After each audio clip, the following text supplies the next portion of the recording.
Esta es una intervención que tuvo lugar en el curso de verano organizado en 2012 por Eurobasket con el título La metamorfosis de Europa, triunfo de los mercados. En ese curso me fue sugerida una ponencia con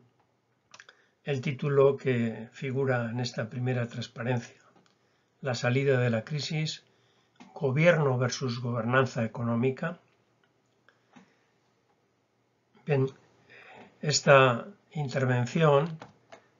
estaba respaldada por un documento escrito que también fue luego objeto de publicación, y quería recordar el contenido de la introducción del escrito. La introducción decía así: durante su andadura a lo largo de la segunda mitad del siglo XX, el proyecto de construcción europea ha gozado de un indudable prestigio. A pesar de convertirse en un objeto político difícilmente clasificable, estaba adornado por un halo fantástico que le confería un inmenso poder de atracción como encarnación de los valores de la sociedad abierta, la democracia, el imperio de la ley, los derechos humanos, la cohesión social y la superación de las peores consecuencias del sistema de naciones que nació de la Paz de Westfalia de 1648. Paradójicamente, cuando al adentrarse en el siglo XXI estrena el último logro del proceso de integración que representa la culminación de la Unión Monetaria Europea y el nacimiento del euro, cuando se produce la gran ampliación de 10 nuevos países del este de Europa, y cuando después de los tratados de Ámsterdam y Niza se lanza la ambiciosa idea de la Constitución Europea, el proyecto, que ya había comenzado a dar señales de fatiga, sufre un serio revés. Dinamarca había dado un primer aviso con su no al Tratado de Maastricht en 1992, un auténtico heraldo del rechazo del proyecto de constitución en los referendos de Francia y Holanda, que desvelan una latente crisis de legitimidad de todo el proyecto europeo. Aunque gran parte de los contenidos del proyecto constitucional quedarían incorporados a los tratados mediante el Tratado de Lisboa aprobado en 2007, la entrada en vigor de este se produciría ya en medio de la gran recesión iniciada en 2008, que con su profundidad y duración acabaría desencadenando una enorme crisis de la gobernanza europea que se entrelaza con la propia crisis económica, reforzándose mutuamente y amenazando con un agravamiento e incluso con el colapso final de la Unión Monetaria Europea y de la propia Unión Europea. Las raíces de los problemas de hoy se encuentran en el diseño institucional de la UE, en los principios en que se inspira el proceso de integración en su última etapa, pero sobre todo en una falta de adecuación para garantizar el funcionamiento de la Unión Monetaria. Consecuentemente con ello,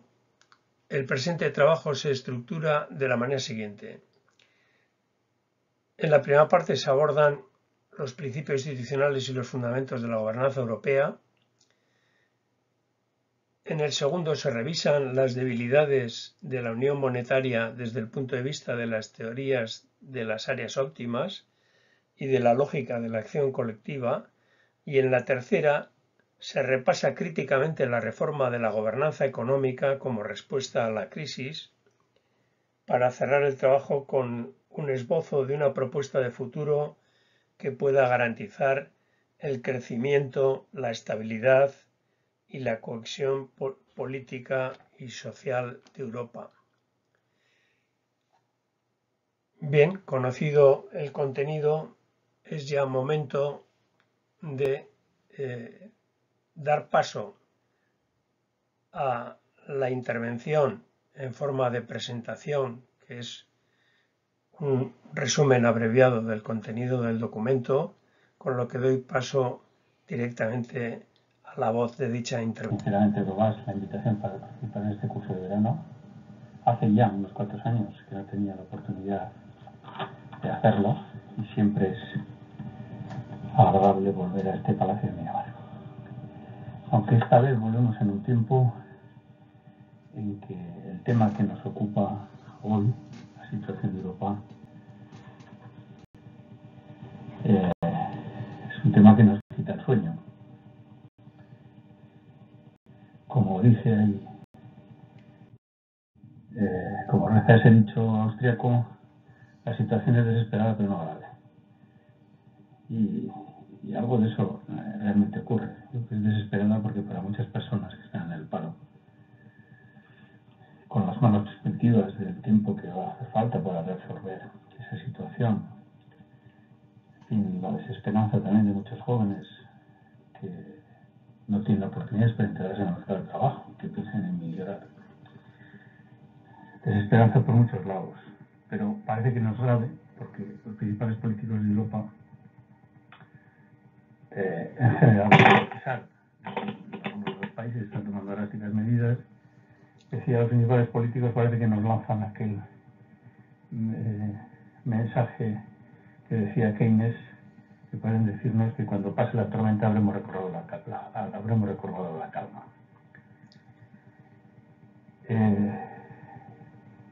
Bien, ¿qué ocurre? Hay una idea de que Europa, o en general los países, no pueden con las dificultades de los tiempos que nos toca vivir. He establecido el paralelismo con esa metáfora del rapto de Europa, de la mitología, ¿no? La idea de una Europa arrebatada por fuerzas incontrolables,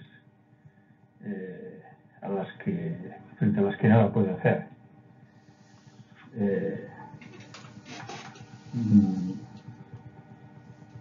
Una Europa arrebatada,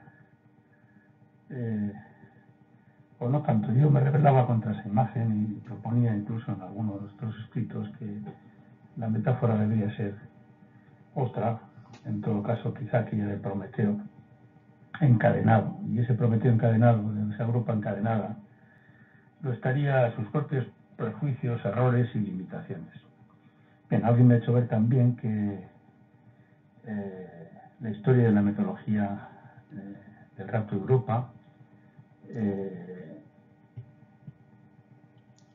tiene otra lectura posible, y es la de una Europa de un rapto en cierta medida consentido o simulado. No sería un rapto, sería más bien una seducción. La imagen segunda que presento de la pintura de Martin de Vos de 1590, a diferencia de las de Tiziano de Rubens, expresa eso perfectamente. Esta deslumbrante Europa de generosa anatomía, pero sobre todo de un resplandor que ilumina completamente la escena. Parece que se acuesta plácidamente a lomos de ese toro que era el dios Zeus disfrazado, que le saca de las playas de Fenicia para llevarlo a la isla de Creta. Bien, la metáfora entonces se plantearía con interrogante, y la respuesta más bien se inclinaría por el no. Y la respuesta que podemos adelantar viene ahí reflejada en forma sintéticamente en palabras de un experto europeísta como es Stéphane Collignon. La gobernanza económica de Europa no es solo altamente compleja, sino también crecientemente ineficiente y en consecuencia insostenible. Esta conclusión se alcanza desde la teoría de la acción colectiva y de las dificultades de legitimación democrática. La solución sería la creación de un gobierno europeo responsable ante los ciudadanos europeos. Bien, yo creo que es un diagnóstico, como digo, anticipado al final, pero habrá que hacer un pequeño recorrido para llegar a esa conclusión. La conclusión, por lo tanto, apela a fallos de diseño institucional de la UE por los propios principios que inspiran la integración. Y yo me adelanto a decir que en ese fallo de funcionamiento y de construcción de todo el edificio institucional hay dos causas subyacentes profundamente. Una, las soberanías nacionales, que han impedido a menudo soluciones de integración, y otra, también la ideología. Lo que se ha dicho tantas veces, no sé si el epíteto de la ideología neoliberal o algo parecido, pero sí, en todo caso, no solo el absoluto predominio de la idea del mercado, sino también de una cierta idea del mercado. Bien, esto lo iremos viendo más adelante. La estructura que planteo entonces es brevemente, en un primer apartado, comentar algo sobre algunos fundamentos de la gobernanza europea, para después ver sobre algunas bases teóricas que nos ayuden a descubrir las debilidades de la construcción de la gobernanza económica europea. Esas teorías son la teoría de las áreas óptimas de la economía y también la teoría de la acción colectiva, a la que se refería Collignon. Después, equipados con esas herramientas, veremos un poco cuál es el edificio, más precisamente de la gobernanza económica europea, y finalmente, después de eso, intentaremos hacer un esbozo de una propuesta de futuro que pueda garantizar el crecimiento,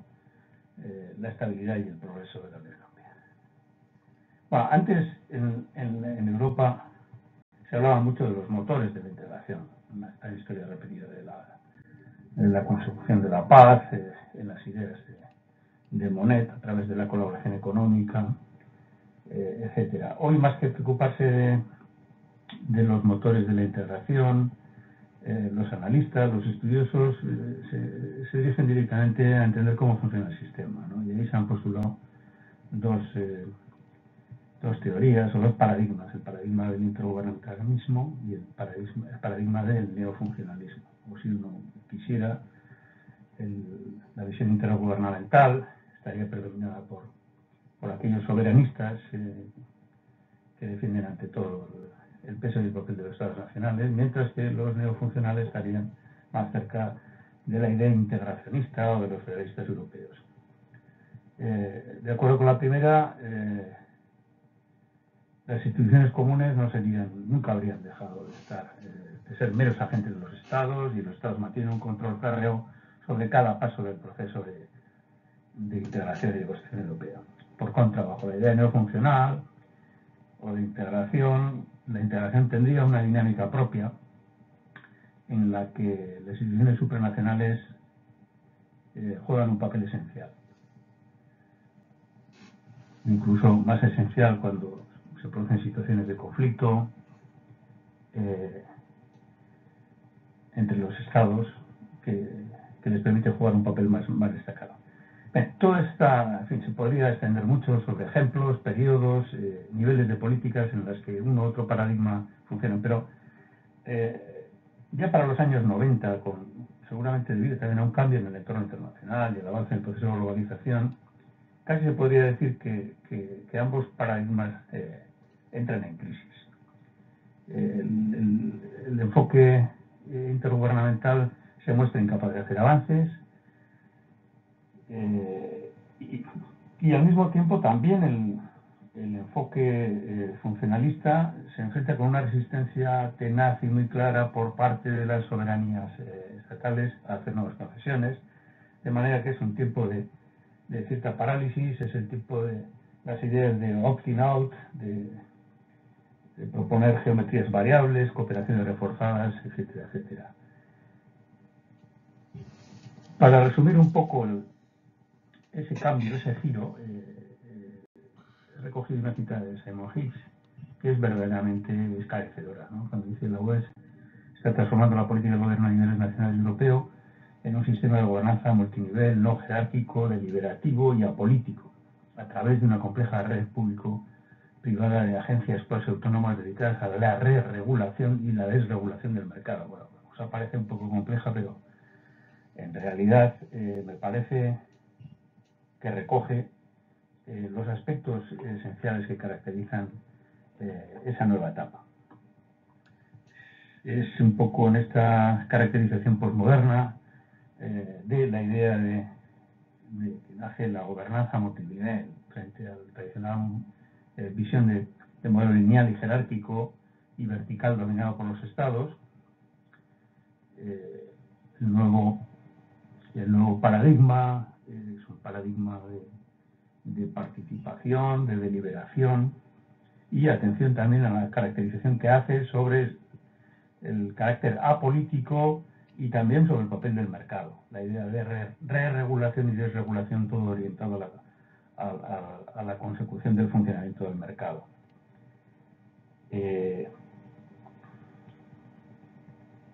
Bien, este sistema de gobernanza se ha desarrollado por la Unión Europea con los principios del libro blanco de la gobernanza, apertura, participación, responsabilidad, eficacia y coherencia. Lo cierto es que hay una cierta visión idealizada de cómo ha funcionado este modelo de juego que ha dado. Desde la experiencia de gestión yo he mantenido una visión crítica de lo que ha supuesto, en particular sobre el papel del tercer nivel de las regiones, con todas las ideas del Comité de las Regiones y la participación en la custodia del principio de seguridad por los parlamentos de las regiones con poderes legislativos, etcétera, etcétera. Y también incluso mantenido una crítica sobre los papeles de la coordinación de instrumentos de planificación entre los distintos niveles, porque en realidad el funcionamiento ha sido bastante deficiente y muchas de las veces nos hemos encontrado con un funcionamiento de esas iniciativas, de grandes iniciativas de planificación como la estrategia de Lisboa, más de un carácter simbólico. Junto con ese giro, con ese cambio hacia hacia la gobernanza multinivel, también se da una transformación de los métodos del funcionamiento de las propias políticas, frente a la idea del método comunitario tradicional, de los avances de la integración, en principio basados en delegación efectiva de poderes y supranacionalidad basada en normas, es decir, siempre por una juridización del proceso de integración. Se abre paso una nueva idea que trata de, mediante una innovación de procedimiento, superar esa situación de bloqueo, es el llamado método abierto de coordinación, ¿no? Organizar procesos de aprendizaje mediante directrices que luego tratan de trasladarse a medidas específicas de los países, de los estados, de formular indicadores y hacer evaluaciones de progreso. Se dice que el método comunitario no ha desaparecido, que sigue ahí, porque hay una profesión normativa, pero en fin, no, sin extender mucho en profundidad sobre esto, lo cierto es que ha sido el método de coordinación el que se ha venido de la escena y ciertamente los avances y los rendimientos, como la referencia que hacía a la estrategia de Lisboa, lo demuestran claramente. Bien, además de esto, en el terreno más de base de los principios, como también recogía la sentencia de Simon Hicks, hay un proceso de despolitización y de protagonismo del mercado, ¿no? Como decía, la gobernanza multinivel como un proceso apolítico. Ciertamente, también se da un giro en la forma de entender la idea de economía social de mercado. Sabemos que la idea de economía social de mercado, que es un concepto que deriva de la escuela de Friburgo alemana, el llamado ordoliberalismo, es el predominio del orden, se consagró en el Tratado, como decía, de la Unión Europea, una economía social de mercado altamente competitiva, tendente al pleno empleo y al progreso social, etc. Pero, en realidad, se ha ido abandonando la idea de que el mercado es un orden parcial que debe articularse con otro orden social a través de la elección pública. Emerge casi el paradigma del mercado con fuerza propia, como si fuera un modelo de reglas universales aplicables por doquier, directamente, sin más limitaciones. Bueno, esto probablemente es un gran error, porque la propia economía política constitucional se ha encargado de analizar cómo los procesos de construcción económico y social tienen lugar, ¿no? Y no se trata de un juego único, inamovible, sino que se trata también de juegos en los que las propias reglas van modificándose, en las que predomina un enfoque contractualista, de acuerdos voluntarios entre las partes, donde no hay ganancias unilaterales ni estrategias de explotación pura. Pero, bien, lo cierto es que este es un poco el contexto en el que se ha movido recientemente. Además de eso, hay otro aspecto que sí se ha recogido y mantenido en la tradición ordoliberal, o de la idea del liberalismo en la Escuela de Friburgo, que es un rasgo enormemente importante para el tema que nos trata, que es el de la prioridad al orden de las normas sobre el orden de las acciones. Esta es una vieja idea en la que Friedrich Hayek hacía mucha insistencia, que parte del escepticismo en las posibilidades de la política económica. La política económica tiene que estar al servicio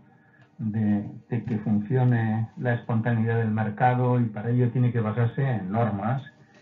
y no en discrecionalidad. Es una idea extraordinariamente importante, porque iremos viendo hasta qué punto, cuando veamos la política europea, del Pacto de Estabilidad, etcétera, es posible funcionar en un mundo con normas rígidas y sin acudir a la discrecionalidad. Un expediente bastante difícil. Esas primeras ideas creo que son importantes: la idea del cambio de paradigma, modelo de gobernanza, la idea de los métodos de trabajo, el método de coordinación frente al método comunitario, y la propia idea de los principios subyacentes del liberalismo. Damos un salto rápido a la teoría económica con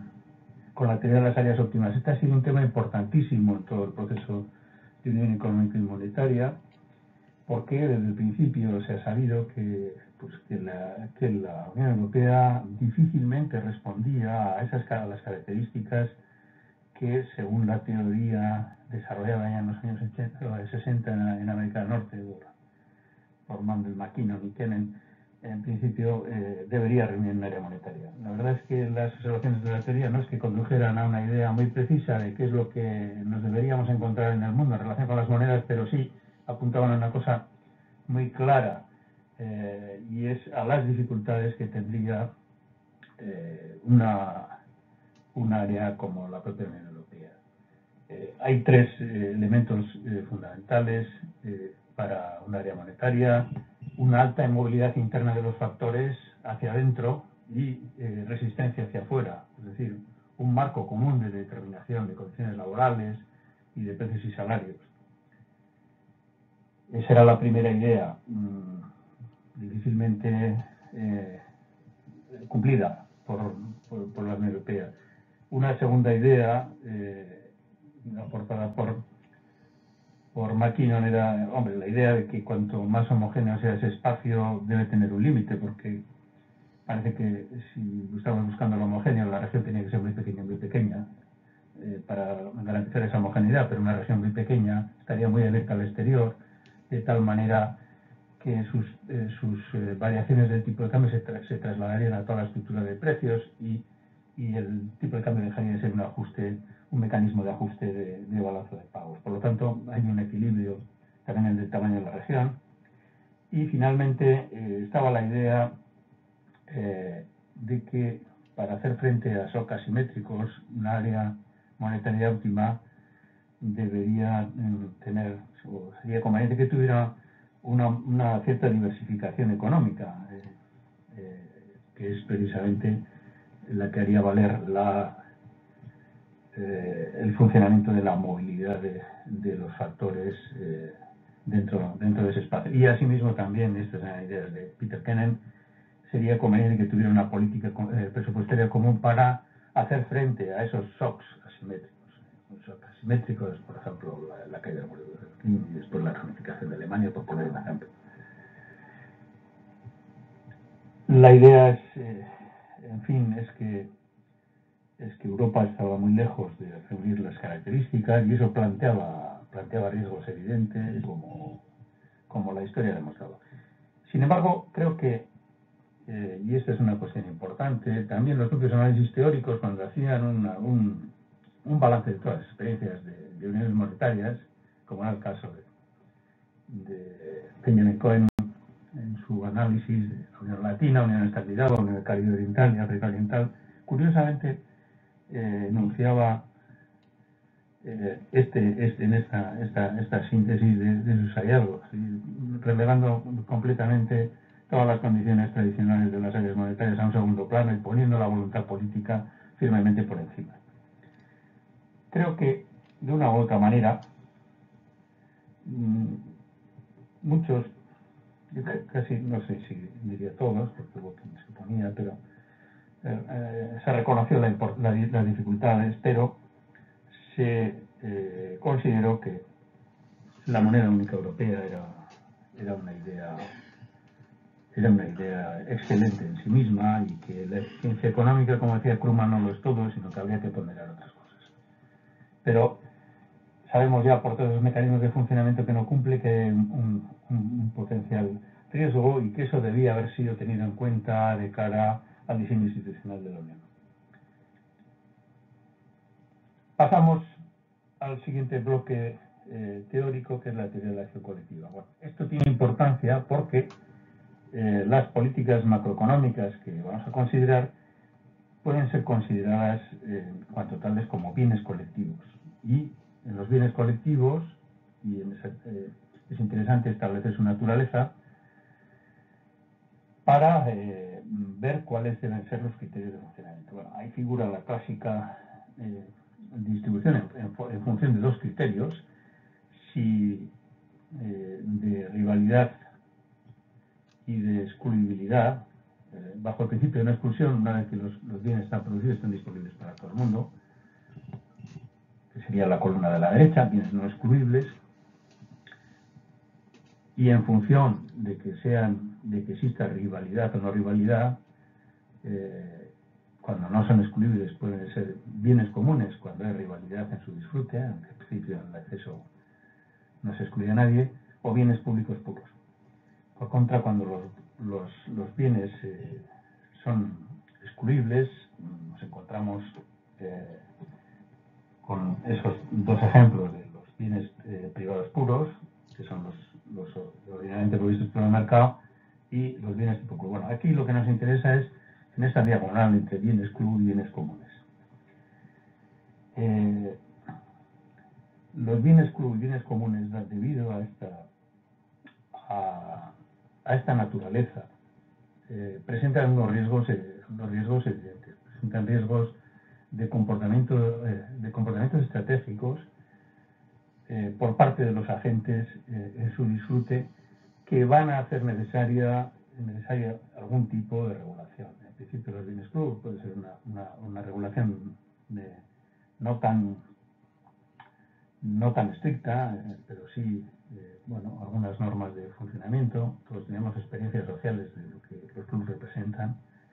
Y en el caso de los bienes comunes, esas normas de regulación tienen que ser mucho más estrictas, porque aquí los comportamientos estratégicos adoptan un carácter particular, que es la idea de la posibilidad de explotar y obtener ventajas en el disfrute a costa de otros. Es la idea del free rider y la idea de lo que se ha llamado la tragedia de los comunes, que fue anunciada por Harding por primera vez. Veremos que en esta clasificación no siempre ha habido una idea clara respecto a las políticas europeas de en cuál de estos dos polos del eje nos encontramos. Incluso el Pacto Europeo de Estabilidad muchas veces ha funcionado casi más bien como si fuera un bien club que como si fuera bien común, y lógicamente así han ido las cosas, ¿no? Pero bueno, aparte de la clasificación de bienes públicos, la idea de las políticas se puede contemplar también desde otra perspectiva que es muy importante en todo el proceso de integración, que es la idea de consistencia temporal, es decir, de rigidez y permanencia en el tiempo, en políticas basadas en normas frente a comportamientos discrecionales de los propios poderes públicos. Esta distinción es muy importante. Y también, desde otro punto de vista, la articulación de las políticas, si nos encontramos frente a preferencias que convergen o preferencias que son divergentes. Bueno, aquí, efectivamente, surgen también otra taxonomía, otra clasificación, donde conjugando las distintas posibilidades se proponen o se postulan diferentes modos de ejecutar las políticas. La coordinación blanda normalmente es propia de aquellos supuestos donde hay una alta convergencia en las preferencias. Por eso ahí están las dos vertientes, cuando está basada en normas de orientación, como se pone ahí las orientaciones de política económica de la Comisión Europea y los procesos abiertos en Luxemburgo, Cardiff y Colonia para el diálogo macroeconómico, para las políticas de empleo, etcétera, etcétera, y el paradigma del método de coordinación. Frente a eso, en los casos de divergencias,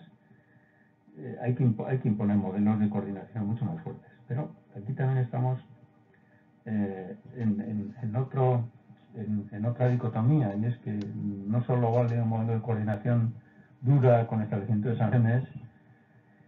Este sería el caso si las políticas hubiera divergencia de preferencias y por lo tanto riesgos también de comportamiento, como antes decía, de free rider o de abuso, pero también dependiendo de si las políticas están basadas en normas. Y este eje de divergencia creo que es otra de las fuentes o otra forma de ver las fuentes de problemas de la gobernanza económica europea. Probablemente, y lo vamos a ir viendo a continuación, cuando se ha establecido coordinación dura con sanciones también en el Pacto de Estabilidad, a medida que se han ido haciendo sucesivas reformas, en este sentido, muy bien puede ocurrir que, como luego prácticamente llegaremos a la conclusión, esas políticas basadas en normas no son suficientes para articular una política macroeconómica de estabilización que tenga sentido, lo cual quiere decir que estaríamos en un caso de discrecionalidad, y ante la discrecionalidad y la existencia de posibles divergencias entre los actores y los estados, en una de otras medidas la delegación observador, ahí está el ejemplo clave del Banco Central Europeo,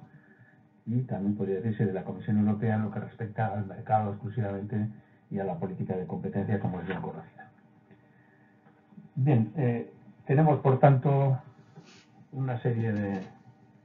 de principios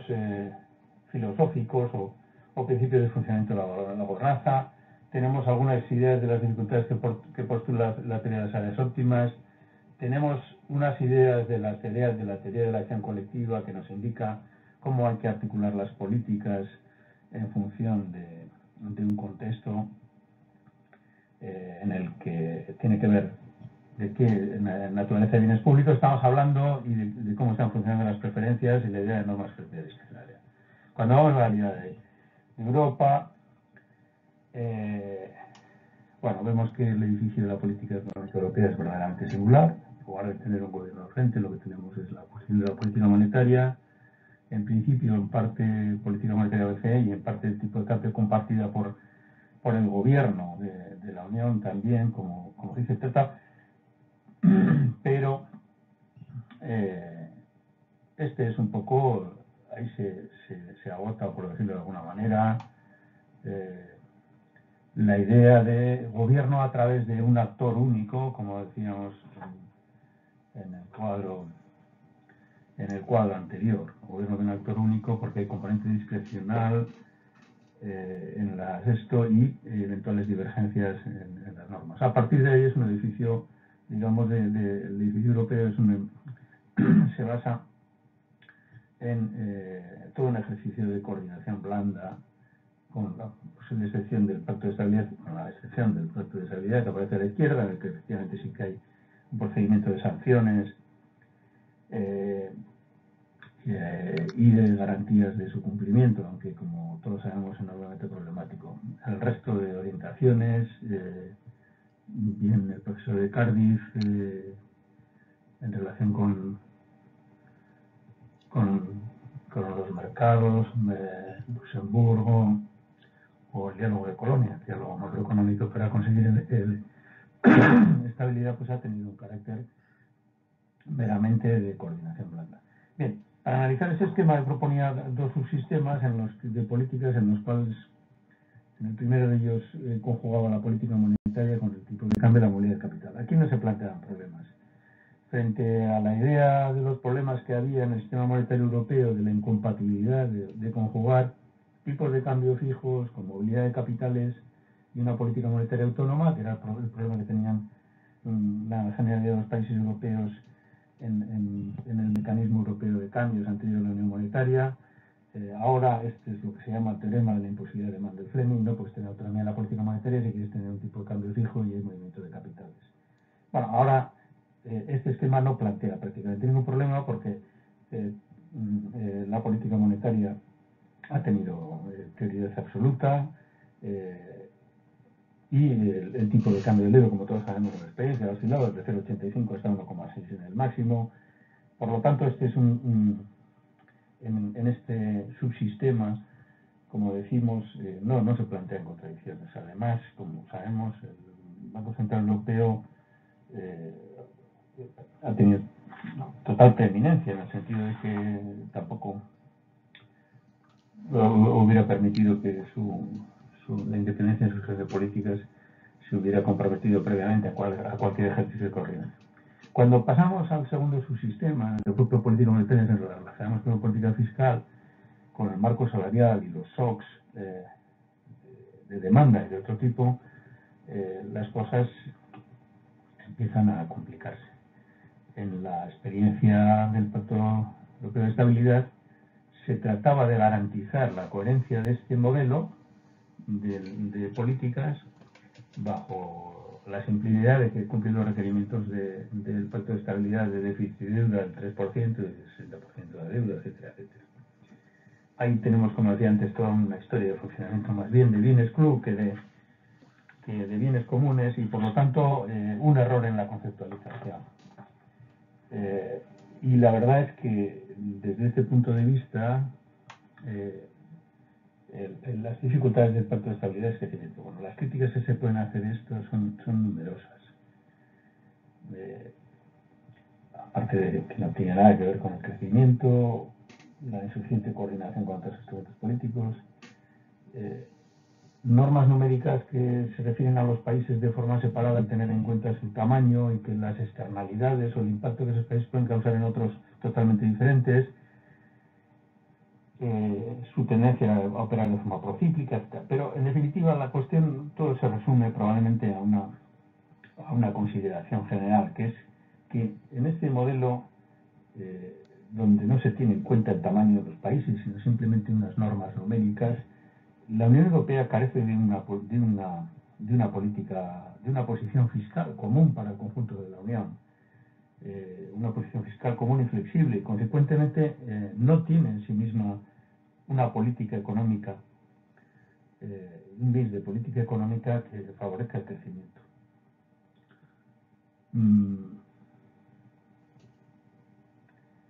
Y esta es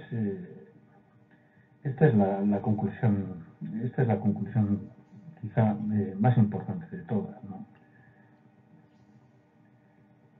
Cuando consideramos también las relaciones desde el otro punto de vista, de marco salarial, shocks de demanda y la política macroeconómica, que es donde la teoría de las áreas monetarias óptimas nos facilitaba algunas sugerencias, bueno, podemos ahora constatar efectivamente que los riesgos eran muy grandes, ¿no? Ahí tenemos los casos de evolución de precios, salarios, costes laborales unitarios, nominales y reales de Alemania, la eurozona y España. Aquí efectivamente ha habido un desajuste muy grande, Pero también hay sorpresas que entiendo que es importante que se conozcan, ¿no? Porque todo el mundo tiene idea de que efectivamente los países del sur, y en particular España, han estado lejos del comportamiento que sería deseable en una unión monetaria, pero hay que introducir matices, y matices en el sentido siguiente. Es decir, en el caso de España en particular, es verdad que frente a esa referencia de precios que en esta década que ahí se refleja en el cuadro hubiera sido de un incremento del 22%, pues España lógicamente se supera con crecer ese incremento. Pero también es verdad, y hay que decirlo, que la principal razón de que esto sea así no es tanto una inflación de salarios como una inflación de beneficios. En realidad, si la aportación al incremento de precios hubiera tenido que ser del 22%, los salarios, en lugar de haber aportado 15 puntos a la inflación, al deflactor del PIB, tendrían que haber aportado 11 puntos, pero es que el excedente, en lugar de haber aportado 19 puntos, tendría que haber aportado 9. Por lo tanto, ahí hay una pista también muy importante, que demuestra que el tema de precios y salarios, que en principio siempre se tenía en cuenta en la teoría de las áreas monetarias óptimas y en todos los debates de la unión monetaria, podría ser incluso, como ocurre en este caso, no tan relevante como la propia idea de shocks de demanda y de inflación de demanda, y en definitiva de inflación de beneficios y de presión de beneficios, que es lo que más ha caracterizado a la economía española. Y además, hay otro aspecto también enormemente interesante, y es el comportamiento de Alemania. Hay que decirlo porque el comportamiento de Alemania, como se puede ver frente a la norma de la eurozona, es un comportamiento de clara deflación salarial. Los salarios en Alemania no han evolucionado conforme al patrón de la Unión Monetaria, en torno al 2% o al 22% en esa década, que es lo que todos cabríamos haber esperado. Y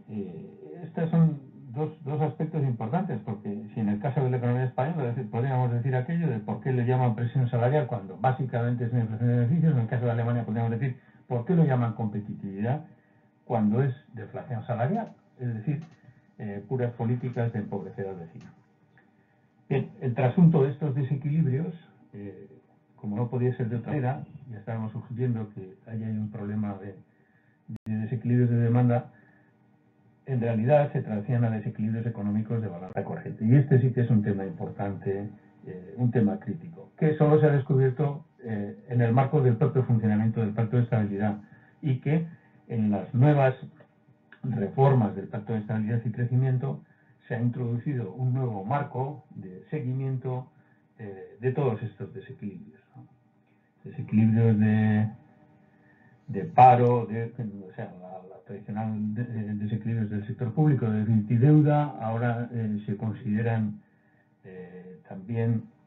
los de la inversión exterior, los precios y costes, exportación, balance de cuenta corriente, por cuenta corriente, etcétera.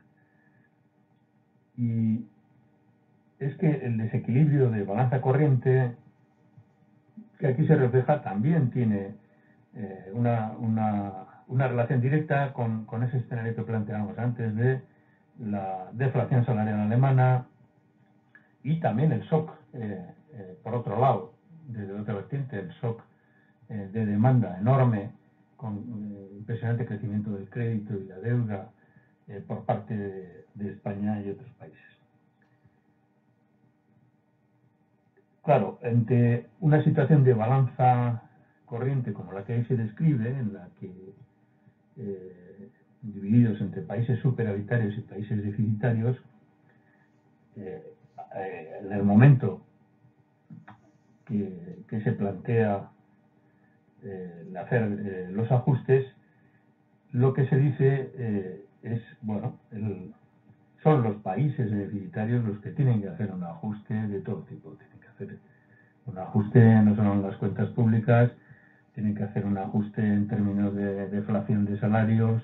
tienen que hacer un ajuste en términos de crecimiento del crédito, etcétera, etcétera, con la idea de corregir drásticamente esos desequilibrios de su sector exterior que les habían llevado a estas cifras del 10% del Producto Interior Bruto. El problema es cuando esto se plantea en el Pacto de Estabilidad y Crecimiento hay cosas verdaderamente llamativas. La primera de ellas es que a la hora de definir los propios umbrales en el mecanismo se dice que el déficit excesivo es el 4% y el superávit es el 6%. Esto es como si dijéramos que tenemos una moneda de 1 euro por una cara y de 2 euros por la otra, ¿no? El déficit y el superávit son el espejo el uno del otro, pero es un poco la imposición alemana. La verdad es que hay que morderse la lengua para no lanzar un desabrupto cuando uno ve estas cosas. Pero efectivamente este tema de los desequilibrios es un tema importante, primero porque efectivamente es un tema que es recurrente, que se plantea en la escena internacional, de quién corre con la carga del ajuste. Y la carga del ajuste, Keynes juzgaba que el imponer la carga del ajuste sobre los deudores en la escena internacional siempre había tenido un efecto completamente depresivo y deflacionista. Y que al menos habría que intentar nivelar un poco la carga del ajuste, de tal manera que los deudores tendrían que tener políticas mucho más laxas y compartir el sistema. Aparte de esto, que es así, y efectivamente que de hacerlo de una manera completamente asimétrica y unilateral está teniendo, como estamos viendo en la realidad europea, y como cabía esperar, ¿no?, el retorno de la recesión y una idea depresiva que va a tener carácter permanente en la medida en que los países del norte se empeñen en tener posiciones claramente superavitarias y como dicen ellos, no renunciar, dice el presidente del Bundesbank, a la competitividad, en realidad no renunciar a la política de deflación de salarios que siguió durante la década de vida del sistema. Pero es que además toda esta situación del mecanismo vuelve a tener los mismos problemas y dificultades que tenía el propio Pacto de Estabilidad y Crecimiento, porque establece unos niveles del 4 y el 6% injustos, disparatados, como decía, pero además que no tienen en cuenta el tamaño de los países. Aquí, una vez más, nos encontramos como en el otro ejemplo, que no había un mix de política económica. Pues este es un caso similar. No hay un mix. No es lo mismo que Portugal tenga que cumplir el 4% de déficit que Alemania, que se escapaba con un 5,9%, de ahí lo de fijar el nivel al 6%, con el tamaño que tienen, comprenderán que eso es... Claro, naturalmente lo que emerge un poco es que la idea de una política conjunta debería haber sido una política pensada con una única posición para el conjunto de la Unión Europea, porque de otra manera no tiene sentido. Y además, y ahí entraríamos también en otro tema, hasta qué punto esto se puede hacer con reglas nuevamente tan simples como la de establecer un 4%, un 6%. Digo esto porque los desequilibrios tienen un componente bueno o malo, como decía un reciente papel del Fondo Monetario Internacional, Olivier Blanchard, ¿no? Hay una parte en la que los desequilibrios pueden responder a razones de rentabilidad del capital, de rentabilidad de la industria que atrae capitales, que puede generar procesos de crecimiento, de que puede responder a distintas preferencias de los consumidores o los residentes de países, unos por más ahorro y otros por menos. Y pueden tener un componente bueno, pero tienen también, indudablemente, como hemos visto en toda la experiencia del CETO, un componente enormemente peligroso, que es el asociado a las burbujas y a los comportamientos desordenados. Por lo tanto, no es fácil el establecer una política de corrección de desequilibrios cuando se quiere hacer con esa simpleza del establecimiento de normas. Ya vemos, por lo tanto, que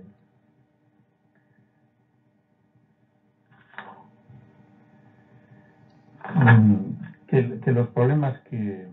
tiene, bueno, me olvidé de comentar, efectivamente ahí están los datos del progreso del ajuste. El comisario europeo dice que el ajuste progresa adecuadamente, pero ya vemos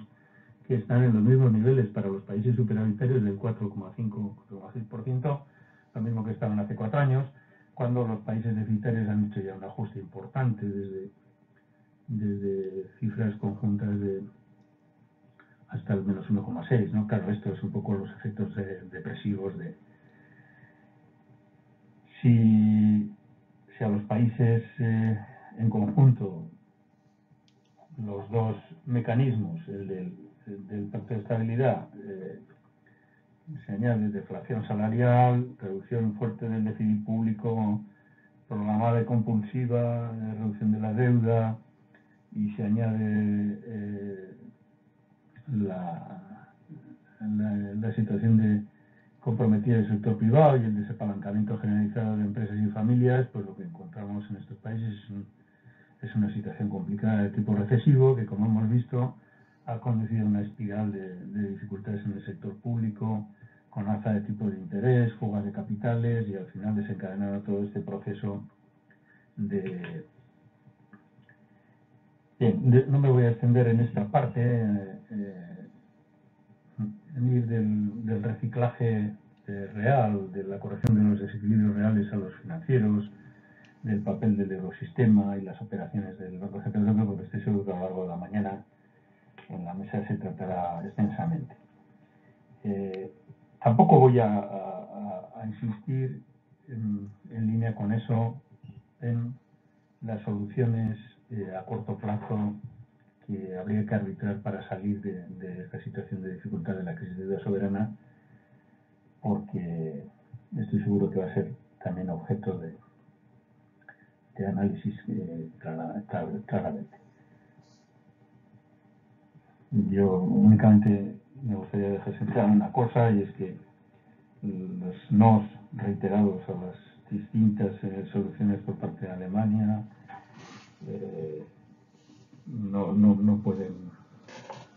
no pueden mantenerse sin poner en compromiso la propia existencia de la Unión Monetaria. Al final, si el Banco Central Europeo no quiere intervenir, si los eurobonos no pueden ser una solución por incompatibilidad constitucional, si el mecanismo europeo de estabilidad no adopta una ficha bancaria y tiene un potencial suficiente para intervención y estabilización de los mercados, pues al final esto no tendrá solución. Es muy posible que, llegado a un punto crítico, como ya ocurriera, por cierto, con el sistema monetario europeo, quizá alguien tenga que decir a Alemania aquello de love it or leave it, salva el euro o abandónalo. Pero bueno, me centro por lo tanto en las cuestiones que se planteaban un poco en mi exposición, que eran un poco más de fondo y más de largo plazo. El modelo de la política de estabilidad en un contexto además de fuerte ampliación, cuando Europa está pensada para llegar a los 36 miembros, los mecanismos de coordinación no van a funcionar. Europa no va a tener una política económica eficiente. La idea de que se quiera llamar ministro de Finanzas al comisario, imponer más medios de coerción, es una idea equivocada que no va a hacer más que generar tensiones y un problema de creciente deslegitimación de las instituciones europeas y de reacciones en todos los estados. Desde luego, por ese camino no se va a ir a ninguna parte. Hay 1000 razones, por lo tanto, como he planteado antes, para corroborar que nos estamos moviendo en un terreno en que los desequilibrios en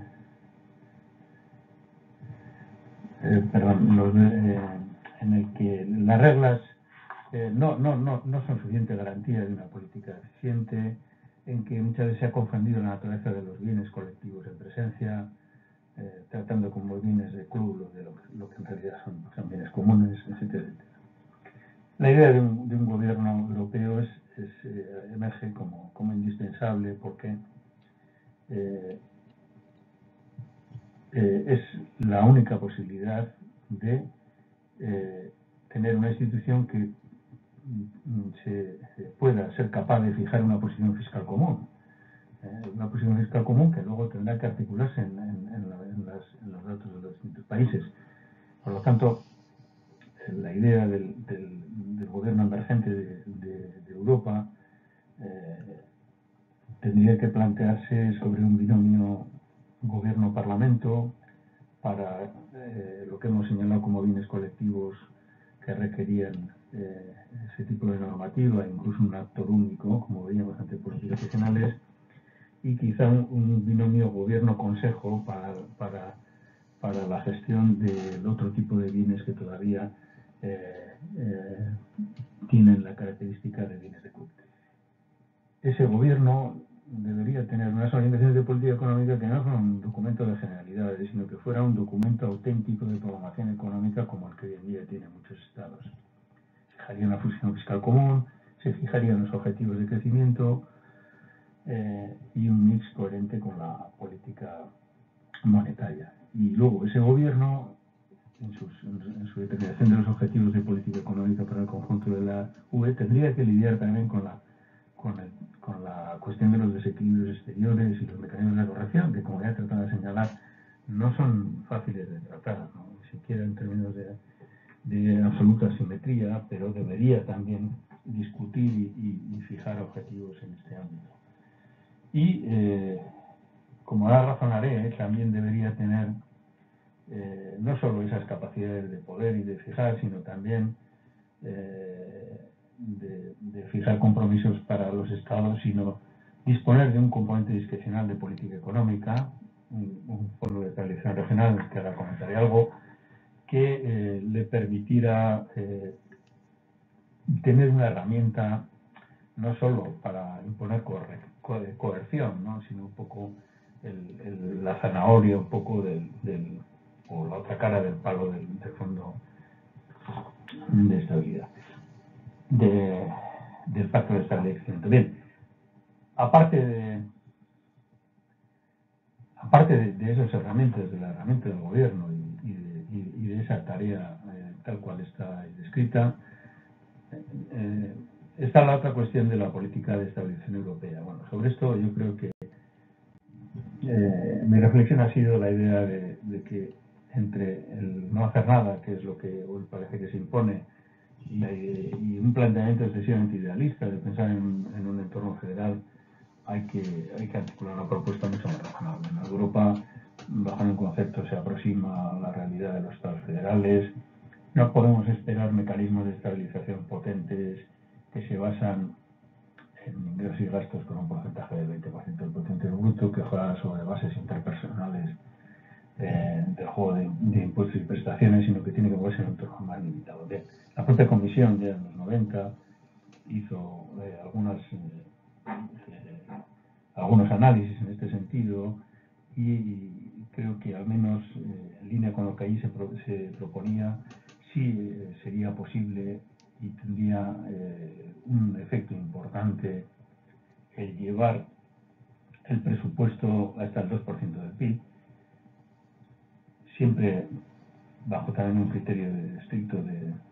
de primacía del principio de subsidiariedad, pero sí con ese margen sería posible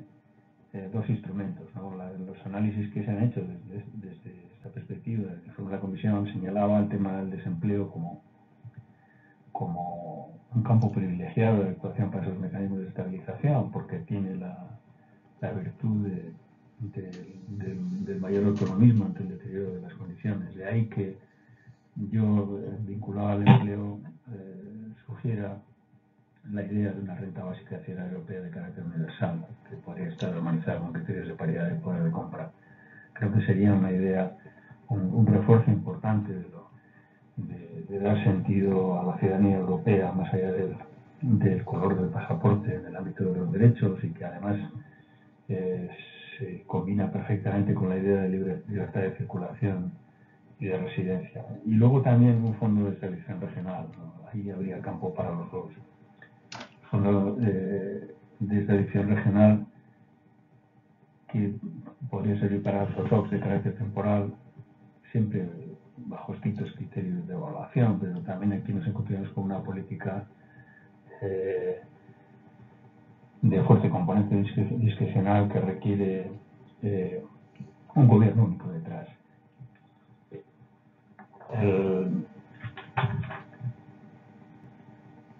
Como decía, también eso ayudaría a facilitar el cumplimiento del Pacto de Estabilidad y Crecimiento, aparte de amortiguar las situaciones difíciles de los países. Bien, tengo que ir terminando.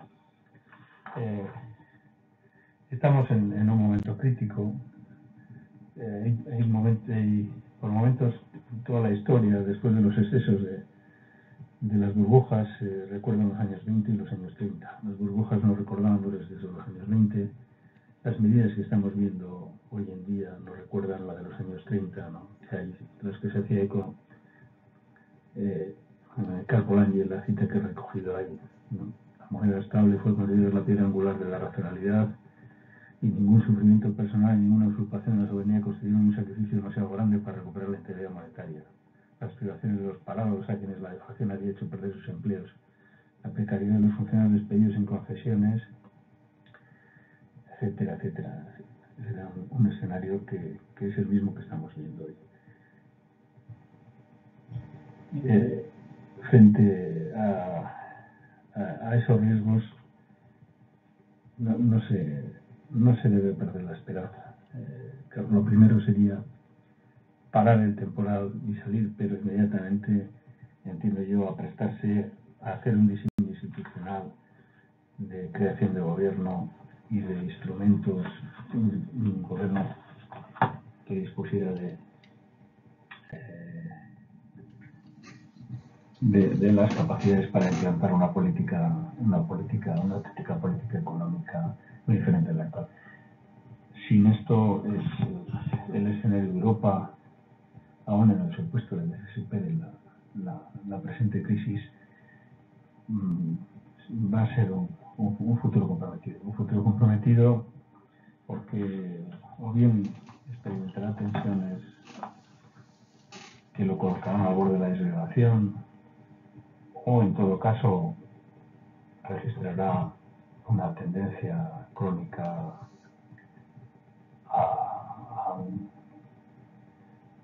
a un contexto recesivo que por otra parte ya era común desde los años 80 en Europa. Hace falta el coraje político, como dice Habermas, para convertir la crisis de la moneda común en lo que algunos esperan alguna vez de la política exterior europea, de la política exterior común europea, en la conciencia de que más allá de las fronteras nacionales compartimos un destino común europeo.